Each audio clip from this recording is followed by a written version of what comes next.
شاہ صاحب ایک بڑی شاندار کتاب میں نے پڑھی، اس کتاب کا نام تھا 40 رولز آف لو، الف شفق کی کتاب تھی۔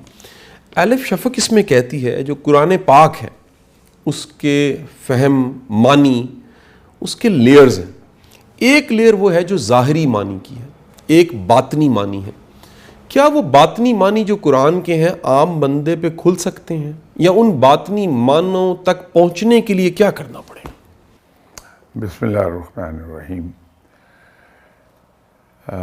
یہ کتاب بڑی پاپولر ہوئی، 40 رولز آف لو، اور اس نے خاصی محنت بھی کی ہوئی ہے۔ یہ ایک حیران کن بات ہے کہ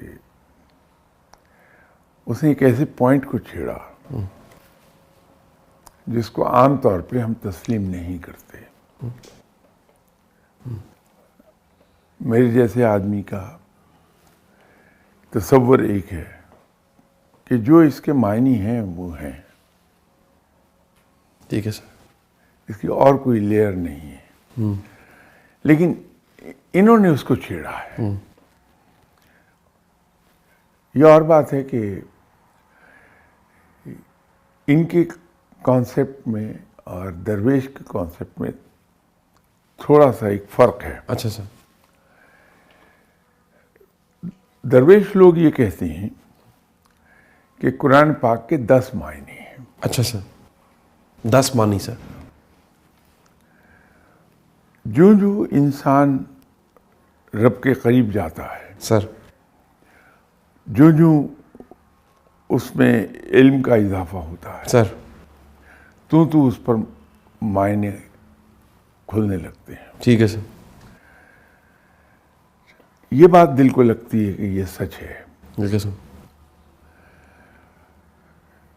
آپ کبھی ایک تجربے کے طور پہ کام کیجیے کہ قرآن پاک کی صرف 2 ہی آیات پکڑ لیں اور ان کو بار بار پڑھیے۔ اچھا سر، 2 آیات کو، کسی 2 آیات؟ 2 لے لیں، 4 لے لیں، کوئی اچھا لے سر۔ لیں، اسے بار بار پڑھیے۔ ٹھیک ہے سر۔ آپ کو حیرت یہ ہوگی کہ ہر بار جب آپ پڑھتے ہیں تو اس کے معنی، اس میں ڈیپتھ آتی ہے۔ ٹھیک ہے سر۔ وہ جو لیئرز کی بات ہے نا، ٹھیک ہے سر۔ معنی تو ایک ہی ہیں، ٹھیک ہے سر۔ ٹھیک ہے سر۔ لیکن ٹھیک ہے سر۔ اس کی ڈیپتھ بڑھتی جاتی ہے۔ ٹھیک سر۔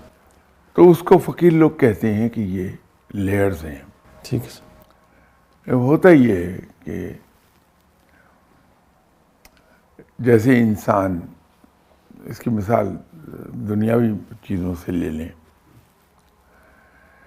ایک زمانے میں انسان نے کہا کہ زمین جو ہے وہ فلیٹ ہے،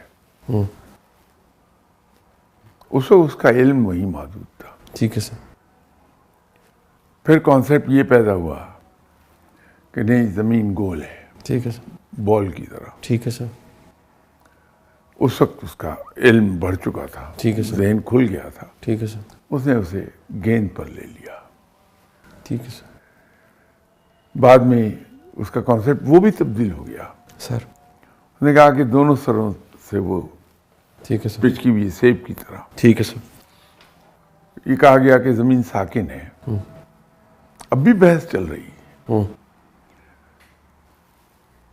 سائنٹسٹ کہتا ہے کہ زمین ریوالو کر رہی ہے، اور اس کا گھومنا جو ہے وہ دوہرا ہے، ایک اپنے ایکسس کے گرد اور ایک آربٹ میں۔ ٹھیک ہے سر۔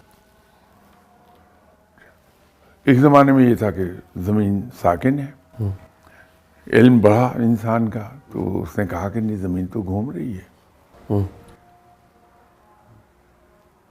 پھر اور علم بڑھا تو اس نے اس پہ سوچا کہ یہ موسم کیسے بدلتے ہیں، تو اس سے اس پر انکشاف ہوا کہ زمین تو آربٹ میں گھومتی ہے، ٹھیک ہے سر۔ اور ایکسس پہ بھی گھوم رہی ہے۔ ٹھیک ہے سر۔